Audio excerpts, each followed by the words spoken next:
దాని కొరకై ప్రకటన గ్రంథం 5వ అధ్యాయము 12 నుంచి 14 వచనాల్లో వ్రాయబడినటువంటి మాట, వారు వధింపబడిన గొర్రెపిల్ల శక్తియు ఐశ్వర్యము జ్ఞానమును బలమును ఘనతయు మహిమయు స్తోత్రమును పొందనర్హుడని గొప్ప స్వరముతో చెప్పుచుండని. కాబట్టి మనం ఇక్కడ చూస్తూ ఉన్నాం, ఈ యొక్క వధించబడినటువంటి గొర్రెపిల్ల ఇక్కడ మనం చూస్తూ ఉన్నది ఏంటంటే శక్తి, ఐశ్వర్యము, జ్ఞానము, బలము, ఘనత, మహిమ, స్తోత్రము పొందనర్హుడని గొప్ప స్వరముతో చెప్పుచుండిరి. ఈ మాట చెప్తా ఉన్నప్పుడు మనం ఇక్కడ చూస్తూ ఉన్నాం, అంతటా పరలోకమందును భూలోకమందును భూమి క్రిందను సముద్రములోనూ ఉన్న ప్రతి సృష్టము అనగా వాటిలో ఉన్న సర్వమును సింహాసనాసీనుడై ఉన్న వానికి గొర్రెపిల్లకును స్తోత్రము, ఘనత, మహిమ, ప్రభావము యుగ యుగములు కలుగును గాకని చెప్పుట వింటిని. ఆ 4 జీవులు ఆమేనని చెప్పగా పెద్దలు సాగిలపడి నమస్కారము చేస్తారు. కాబట్టి వధించబడినటువంటి ఆ గొర్రెపిల్లకి ఎవరు స్తోత్రము చెల్లిస్తూ ఉన్నారంటే, పరలోకములో ఉన్నవారు ఆ గొర్రెపిల్లను స్తుతిస్తూ ఉన్నారు, భూలోకంలో ఉన్నవారు స్తుతిస్తూ ఉన్నారు, భూమి క్రింద ఉన్నవారు స్తుతిస్తూ ఉన్నారు, సముద్రంలో ఉన్న ప్రతి సృష్టము అంటే సర్వము కూడా ప్రభువుని స్తుతిస్తూ ఉన్నట్లుగా మనం చూస్తూ ఉన్నాం. కాబట్టి మనం గమనించేది ఏంటంటే,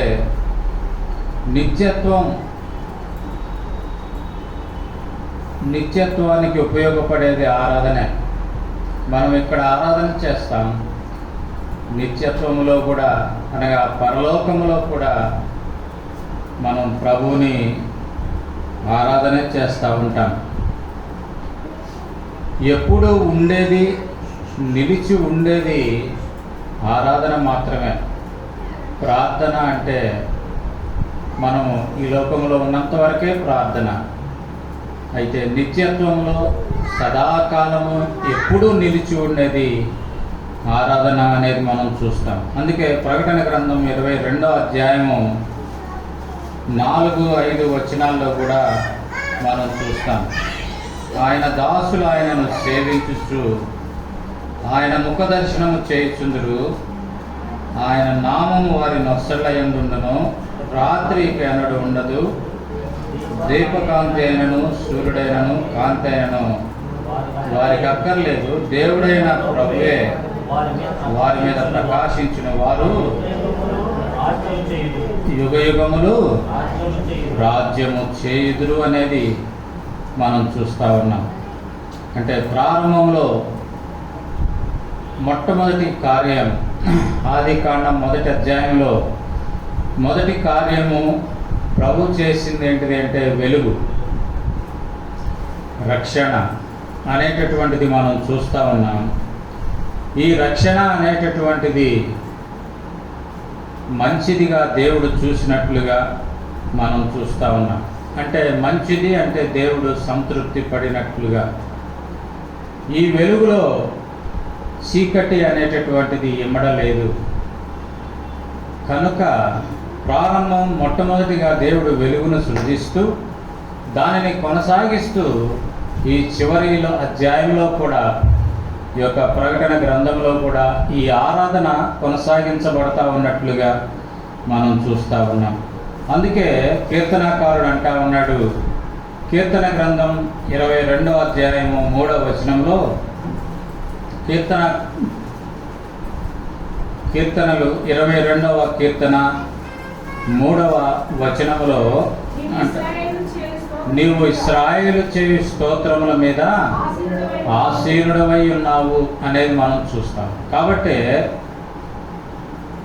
ఈ లోకములో అవసరమైంది ఆరాధన, పరలోకములో అవసరమైంది ఆరాధన. ప్రభువు ఆసీనుడయ్యేది ఆరాధన మీదే.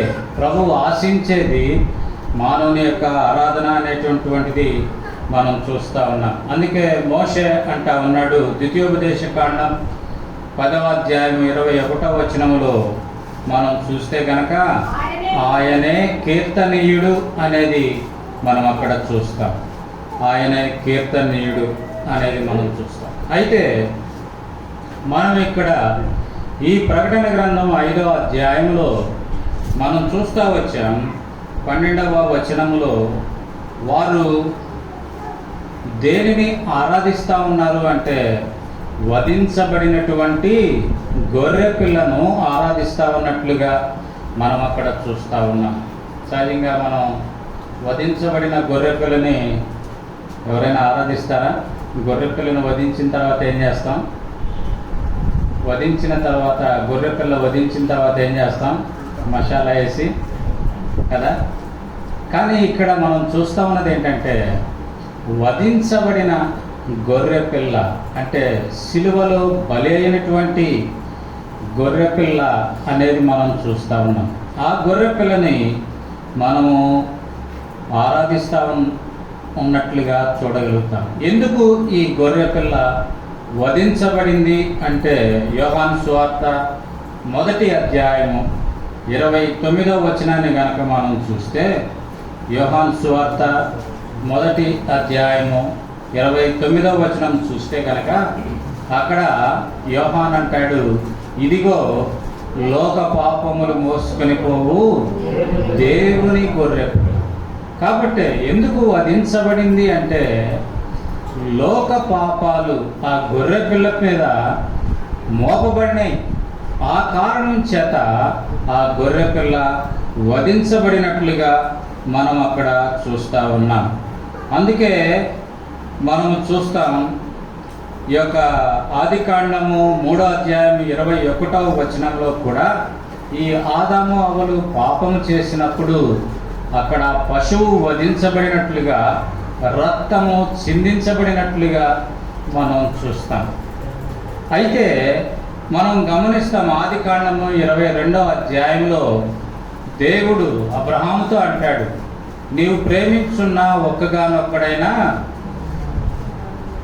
ఇస్సాకును తీసుకొని వెళ్ళి పర్వతం మీద బలిగా అర్పించమంటాడు. అయితే అబ్రహాము ఇవేవి చెప్పకుండా మనము దేవునికి మొక్కి వద్దాము అని చెప్పేసి అని ఇస్సాకును తీసుకొని వెళ్ళినట్లుగా మనం చూస్తాం. అయితే ఇస్సాకు అడుగుతాడు, నాయనా గొర్రెపిల్ల ఏది అని అడుగుతాడు. అప్పుడు మనం చూస్తూ ఉన్నాం, చూడండి ఆదికాండం 22వ అధ్యాయంలో మనం చూస్తాం. ఆదికాండము 22వ అధ్యాయంలో మనం చూస్తే గనక అక్కడ ఇస్సాకు అడుగుతాడు, నాయన గొర్రె పిల్ల. చూడండి 8వ వచనం 8వ వచనం అబ్రహాము 7వ వచనం, నా తండ్రి అని పిలిచాను, అందుకు ఏమి నా కుమారుడా నేను. అప్పుడు అతడు నిప్పును కట్టెలను ఉన్నవి కానీ దహన బలికి గొర్రె పిల్ల ఏది అని అడుగగా అబ్రహాం ఏమంటా ఉన్నాడు, దేవుడే గొర్రె పిల్లను చూసుకొను అని అంటా ఉన్నాడు. ఇక్కడ ఇస్సాకు అడుగుతా ఉన్నాడు గొర్రె పిల్ల ఏది అని. అయితే ఇక్కడ యోహాన్ చెప్తా ఉన్నాడు, ఇదిగో అంటా ఉన్నాడు, ఇదిగో లోక పాపమును మోసుకొని పోయే గొర్రె. కాబట్టి గొర్రె పిల్ల ఏది అంటే యోహాను సువార్తలో మనకు కనిపిస్తూ ఉంది, ఇదిగో లోక పాపములు మోసుకొని పోయేటువంటి ఆ యొక్క గొర్రె పిల్ల అనేటటువంటిది మనం అక్కడ చూస్తూ ఉన్నాం. ఇదిగో అంటా ఉన్నాడు. ఈ యొక్క గొర్రె పిల్ల మనం గమనిస్తే ఈ యొక్క లోక పాపాన్ని మోసుకొని పోయేటటువంటి గొర్రెపిల్లగా మనం చూస్తూ ఉన్నాం. రెండవదిగా ఈ గొర్రెపిల్లని కనుక మనం చూస్తే ఈ 5వ అధ్యాయంలో 1 నుండి 5 వచనాలు కనుక మనం చూస్తూ అక్కడ వ్రాయబడతా ఉన్నటువంటి మాట ఏంటిదంటే చూడండి 2వ వచనం, మరియు దాని ముద్రలు తీసి ఆ గ్రంథము విప్పుటకు యోగ్యుడైన వాడెవడని బలిష్ఠుడైన యొక్క దేవదూత బిగ్గరగా ప్రచురింపగా చూచితిని. అయితే పరలోకమందు కానీ భూమి మీద కానీ భూమి క్రింద కానీ ఆ గ్రంథము విప్పుటకైనను చూచుటకైనను ఎవనికిని శక్తి లేకపోయిన.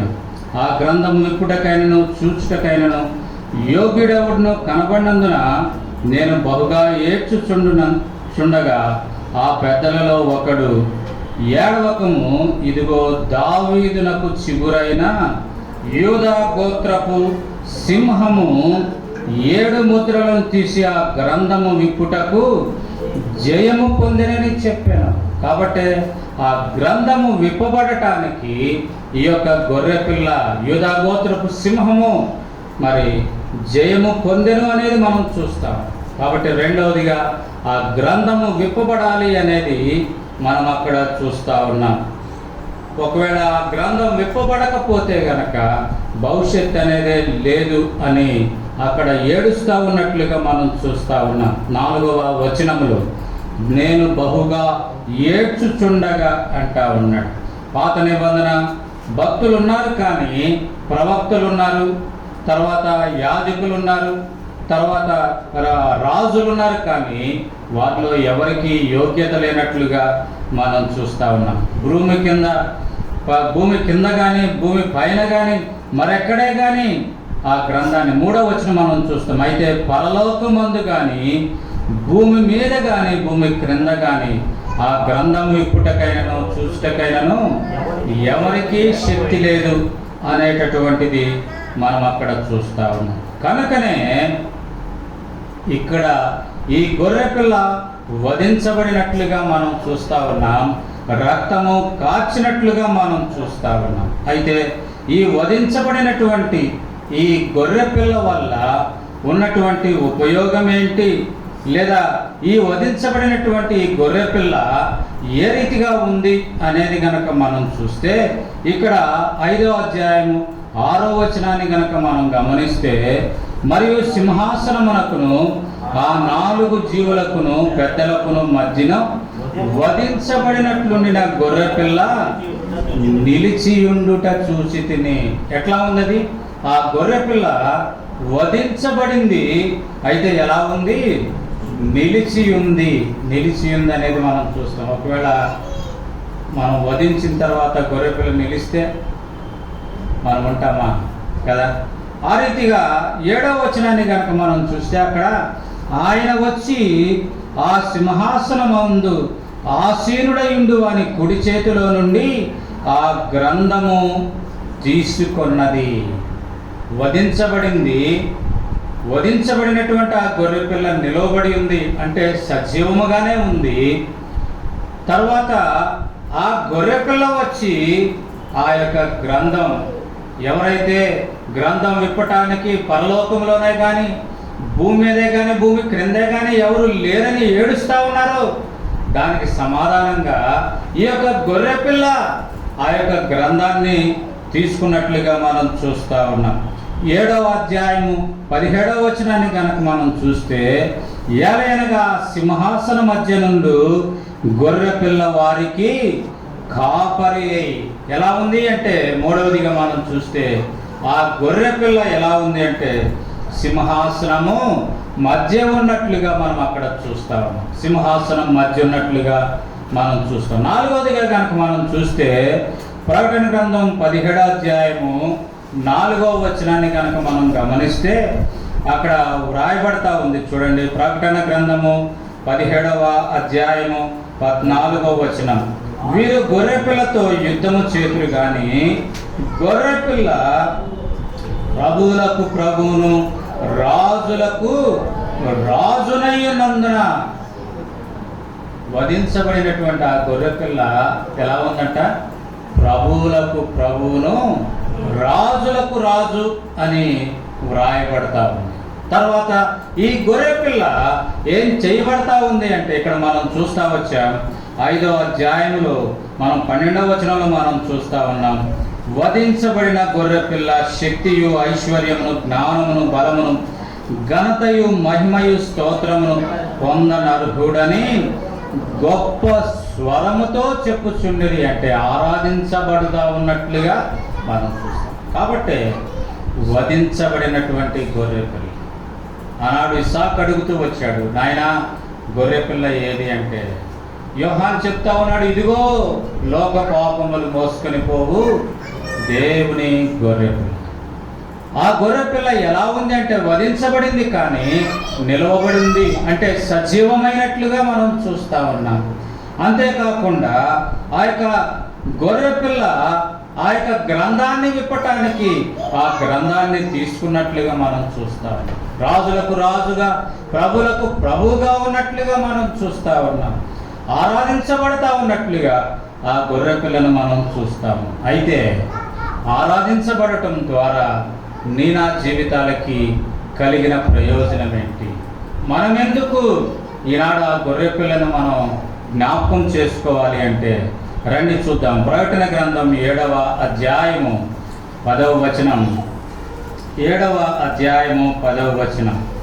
సింహాసనాసీనుడైన మా దేవునికి గొర్రెపిల్లకును మా రక్షణకై స్తోత్రమని మహాశబ్దముతో.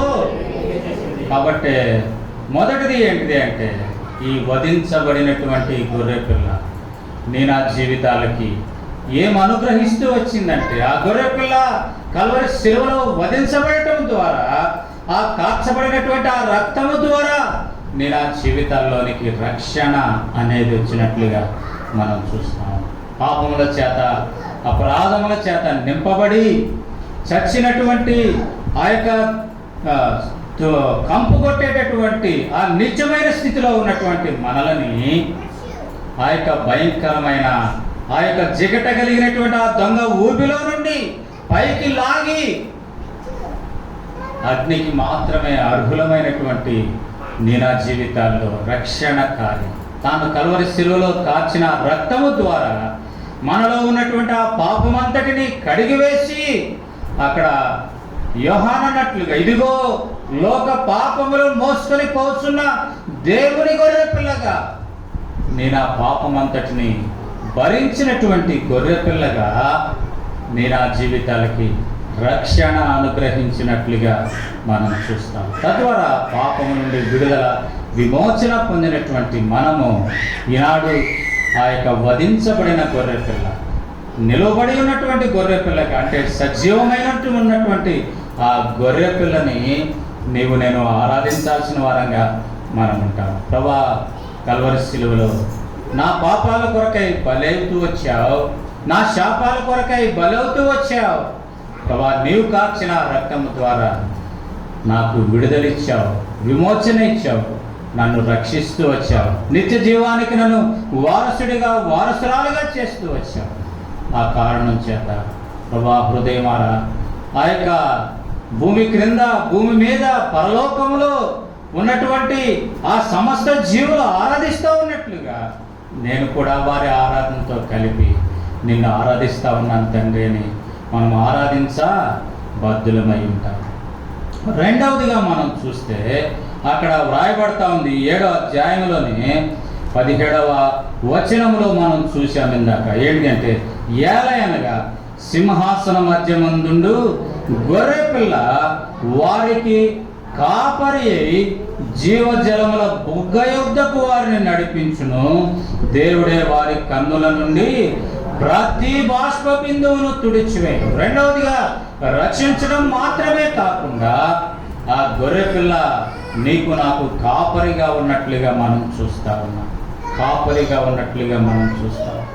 కాపరిగా ఉంటూ ఎక్కడికి మనల్ని నడిపిస్తూ ఉందంటే జీవజలముల బుగ్గ యొద్దకు నడిపిస్తూ ఉంది.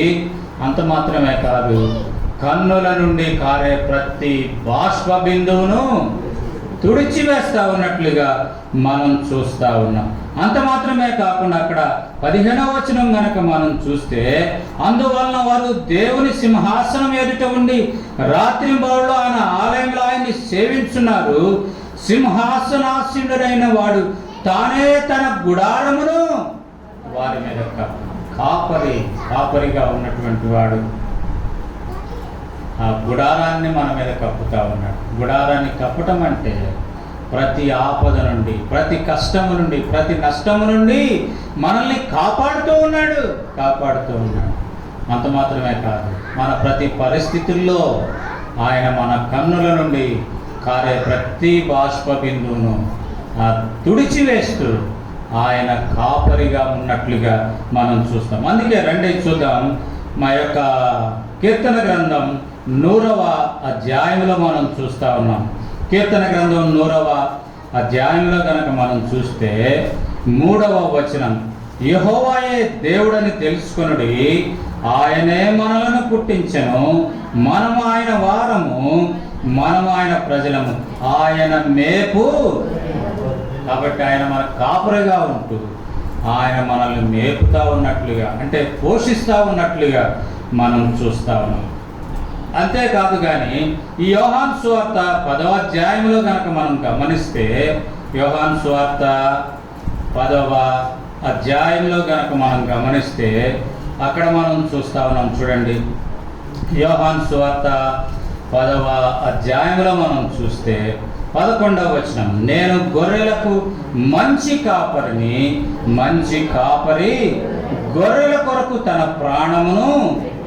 కాబట్టి గొర్రెల కొరకై ఆయన ప్రాణం పెట్టేటటువంటి దేవుడిగా మనం ఉన్నట్లు. అంటే ఏ పరిస్థితి వచ్చినప్పటికీ ఆ ప్రతి పరిస్థితిలో అవసరమైతే తన ప్రాణాన్నైనా పెట్టడానికి ఇష్టపడ్డాడు, కానీ తన గొర్రెలను కాపాడేదాని కొరకై, తన గొర్రెలను రక్షించేదాని కొరకై ఆయన ఉన్నట్లుగా మనం చూస్తాం. కాబట్టి రెండవదిగా ఆయన ఎలా ఉన్నాడు అంటే గొర్రెల కాపరిగా, అంటే మనకు ఆయన కాపరిగా ఉన్నట్లుగా మనం అక్కడ చూడగలుగుతా ఉన్నాం.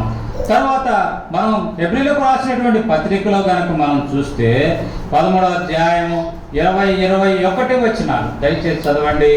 హెబ్రీయులకు రాసినటువంటి పత్రిక 13వ అధ్యాయము 20-21 వచనం, మంచి గొర్రెల గొప్ప కాపరి మన ప్రభువును నిత్య నిబంధన సంబంధమగు రక్తమును బట్టి మృతులలో నుండి లేపిన ఆదరణకర్తయగు దేవుడు, సమాధానకర్తయగు దేవుడు యేసుక్రీస్తు ద్వారా తన దృష్టికి అనుకూలమైన దానిని మనలో జరిగించుచు ప్రతి మంచి విషయంలో తన చిత్త ప్రకారము చేయుటకు మనలను సిద్ధపరుస్తూ ఉన్నాడు. కాబట్టి ఆ కాపరిగా తానుంటూ ఆయన మనల్ని ఏం చేస్తూ ఉన్నాడు అనేది మనం అక్కడ చూస్తూ ఉన్నామంటే, ఆయన తన గుడారాన్ని మన మీద కప్పుతూ ఉన్నాడు. మన కన్నుల నుండి కారే ప్రతి బాష్ప బిందువును ఆయన తుడిచివేస్తూ ఉన్నాడు. అంతేకాకుండా జీవజలముల బుగ్గ యొద్దకు మనల్ని నడిపిస్తూ ఉన్నాడు. అంతేకాకుండా సమృద్ధి అయినటువంటి ఆహారము ఆయన మనకు అనుగ్రహిస్తూ ఉన్నాడు. అంతేకాకుండా మనల్ని సిద్ధపరుస్తూ గొర్రెల గొప్ప కాపరి. ప్రతి మంచి విషయములో మనము సత్కార్యములు చేసేదాని కొరకై ఆయన మనల్ని సిద్ధపరుస్తూ ఉన్నట్లుగా మనం చూస్తాము. కాబట్టి రెండవదిగా ఈ యొక్క వధించబడినటువంటి ఈ గొర్రె పిల్ల మనకు ఎలా ఉందంటే కాపరిగా ఉన్నట్లుగా, కాపరిగా ఉన్న గొర్రె పిల్లగా ఉన్నట్లుగా మనం ఇక్కడ చూస్తా ఉన్నాం. మూడవదిగా గనక మనం గమనిస్తే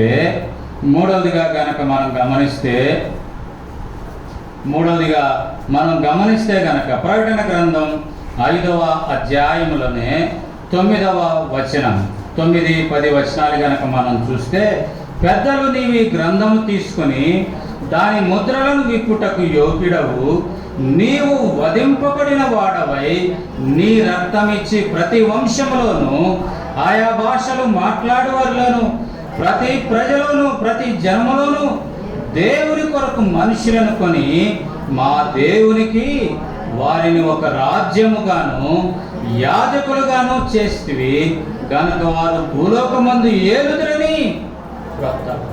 కాబట్టి మూడవదిగా మనల్ని ఈ వధించబడినటువంటి గొర్రెపిల్ల మూడవదిగా మనల్ని ఎలా చేసిందంటే ఏలికలుగా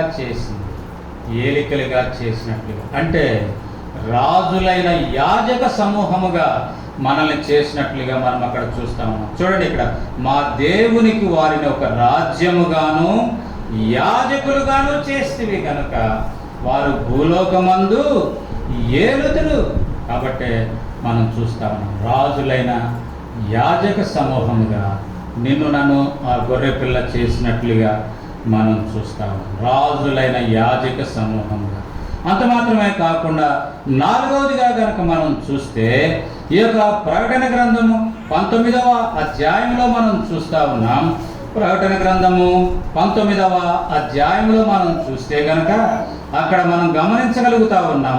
19వ అధ్యాయంలో మనం చూస్తూ ఉన్నాం. చూడండి, 8వ వచనం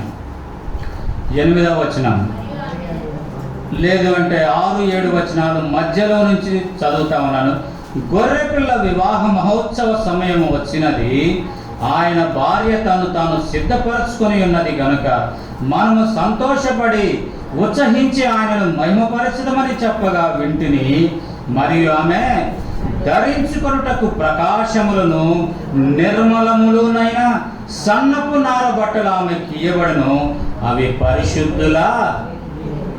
కాబట్టి 4వదిగా మనకేమిస్తూ వచ్చింది అంటే వస్త్రములు, నీతి క్రియలు అనేవి మనకు అనుగ్రహించినట్లుగా మనం చూస్తాం.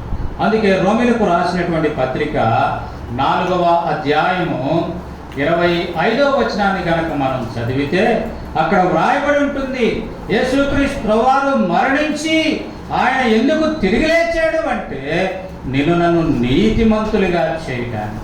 కాబట్టి 4వదిగా మనం ఏం చూస్తా ఉన్నామంటే మనల్ని నీతిమంతులుగా చేసినట్లుగా మనం అక్కడ చూస్తా ఉన్నాం. అంటే మన జీవిత యాత్రలో కలిగేటటువంటి ప్రతి విధమైనటువంటి కల్మషము, అవిధేయత, అపవిత్రత నుండి దినదినము మనల్ని కాపాడుతూ, మనల్ని కడుగుతూ మన రక్షణను మనం కొనసాగించుకునే వారంగా భయముతో, వణుకుతో, అంటే ఫిలిప్పీయులకు రాసినటువంటి పత్రికలో 2వ అధ్యాయంలో మనం చూస్తూ వచ్చినట్లుగా భయముతోనూ వణుకుతోనూ మీ సొంత రక్షణను మీరు కొనసాగించుకొనుడి అని చెప్పినట్లుగా ఆ రక్షణను కొనసాగించుకుంటూ ఆ యొక్క గొర్రెపిల్ల పెండ్లి విందుకు నేను నన్ను మనకు ఇవ్వబడినటువంటి ఆ వస్త్రాలు, నీతి వస్త్రాలు అనేటటువంటి ఆ క్రియల ద్వారా నిన్ను నన్ను సిద్ధపరుస్తూ ఉన్నట్లుగా మనం అక్కడ చూస్తాము. 5వదిగా మనం చూస్తే కనుక ఈ 19వ అధ్యాయంలోనే ప్రకటన గ్రంథం 5వదిగా మనం చూస్తే 9వ వచనంలో, మరియు అతడు నాతో ఇలాగూ చెప్పాను, గొర్రెపిల్ల పెండ్లి విందుకు పిలువబడిన వారు ధన్యులు. కాబట్టి 5వదిగా ధన్యులు అంటే ఆశీర్వదించబడినవారు. 5వదిగా నిన్ను నన్ను ఆశీర్వదించబడినటువంటి స్థితిలోనికి తీసుకుని వచ్చినట్లుగా మనం చూస్తాం. కనుక ప్రియమైన సహోదరుడా, ప్రియమైన సహోదరి, ఈనాడు యేసుక్రీస్తు వారు మరణించి పునరుద్ధానుడై తిరిగి లేచినటువంటి సందర్భాన్ని మనం జ్ఞాపకం చేసుకుంటాం. అందుకే ఇక్కడ వ్రాయబడింది, వధించబడిన గొర్రెపిల్ల నిలువబడి ఉంది. అంటే సజీవమైనటువంటి గొర్రెపిల్లగా ఉన్నట్లుగా మనం చూస్తాం. ఈ సజీవమైనటువంటి ఈ గొర్రెపిల్ల ద్వారా మనకు కలిగినటువంటి ఈ యొక్క శ్రేష్టమైనటువంటి సంగతులు ఏంటిది అంటే, మొదటిదిగా మన జీవితానికి ఆ యొక్క వధించబడి నిలబడి ఉన్నటువంటి ఆ గొర్రెపిల్ల ద్వారా నేను రక్షణకు పాత్రులమైంది. కాబట్టి ప్రభువా, నీవు ఇచ్చిన రక్షణను బట్టి నీకు హృదయపూర్వకమైన స్తుతులు. 2వదిగా మనకు కాపరిగా ఉంటూ మనల్ని కాపాడుతూ వస్తుంది.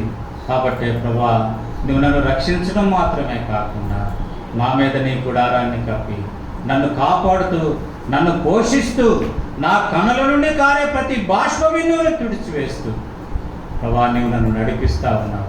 అందును బట్టి నీకు వందనాలని మనం చెప్పేటువంటి వారంగా మనం ఉంటాము. ఆ తర్వాత మనం చూస్తే ఆ యొక్క రాజులైన యాజక సమూహముగా మనం ఉంచుతూ ఏలుబడి చేసేటటువంటి ఏలికలుగా, అధికారులుగా మనల్ని రూపిస్తూ ఉంది. అందును బట్టి మనము ప్రభుని స్తుతించే వారంగా ఉన్నాం. 4వదిగా మనం చూస్తూ ఆ నిత్య రాజ్యము కొరకై నిన్ను నన్ను సిద్ధపరుస్తూ నీతిమంతులంగా ఉండేదాని కొరకై ఆ యొక్క నీతి వస్త్రాలతో మనల్ని అలంకరిస్తూ మనల్ని ఆ నిత్య జీవం వైపు కొనసాగింప చేస్తా ఉన్న ఆ కారణం చేత మనం ప్రభుని స్తుతించే వరంగా ఉండాలనేది దేవుని ఆశ. 5వదిగా మనం చూస్తూ ఉన్నాం ధన్యతలోనికి, అట్టి ధన్యతలోనికి, అట్టి ఆశీర్వాదకరమైన స్థితిలోనికి, అంటే పెండ్లి కుమార్తె యొక్క గొర్రెపిల్ల పెండ్లి విందులో పాలు పంపులు పొందేటటువంటి ధన్యత. ఎవరు పడితే వారు పెండ్లి విందులో పాలు పంపులు పొందటానికి వీళ్ళే. అందుకే రండి చూద్దాం. మత్తయి సువార్త 22వ అధ్యాయంలో మనం చూస్తాం. మత్తయి సువార్త 22వ అధ్యాయం, మత్తయి సువార్త 22వ అధ్యాయంలో మనం కనుక చూస్తే అక్కడ ఒక మాట వ్రాయబడతా ఉంది. చూడండి, మత్తయి సువార్త 22వ అధ్యాయం 11వ వచనంలో రాజు కూర్చున్న వారిని చూడ లోపలికి వచ్చి అక్కడ పెండ్లి వస్త్రము ధరించుకొనని ఒకరిని చూచి, స్నేహితుడా, పెండ్లి వస్త్రము లేక ఇక్కడికి ఎలాగో వచ్చుతావని వాడు అడగగా వాడు మౌని అయి ఉండెను. అంతటా రాజు వీని కాళ్ళు చేతులు కట్టి వెలుపల చీకటిలోనికి త్రోసివేడి అక్కడ ఏడ్పును పండ్లు కొరుకుటయు ఉన్నాడు. కాబట్టి అట్టి స్థితిలో నుండి మనల్ని తప్పించి నన్ను ఆశీర్వాదకరమైన స్థితిలో ఉంచాను. పెండ్లి విందులో పెండ్లి వస్త్రం కనుక లేకుండా ఉంటే ఏమంటా ఉన్నాడు? కాళ్ళు చేతులు కట్టి వెలుపల చీకటిలో వేయమంటాడు. అక్కడ ఏడ్పు పండ్లు కొరుకుట. అట్టి స్థితిలో నుండి తప్పించి పెండ్లి విందులో ఆ యొక్క యుగాలు పాలు పంపులు పొందేటటువంటి ఆ పెండ్లి విందులో పాలు పంపులు పొందుతూ వధించబడినటువంటి ఆ గొర్రెపిల్లను ఆరాధించేటటువంటి ఆ ధన్యకరమైన స్థితి, ఆశీర్వాదకరమైన స్థితిలోనికి నన్ను తీసుకుని వచ్చాను. ఆ కారణం చేత ప్రభువుని మనం స్తుతించి ఆరాధించే వారంగా మనం ఉండాలనేది దేవుని ఆశ. కాబట్టి కొద్ది మాటలతో మనం ప్రభుని ఆరాధించేదాని కొరకై మనల్ని మనం సిద్ధపరచుకుందాం.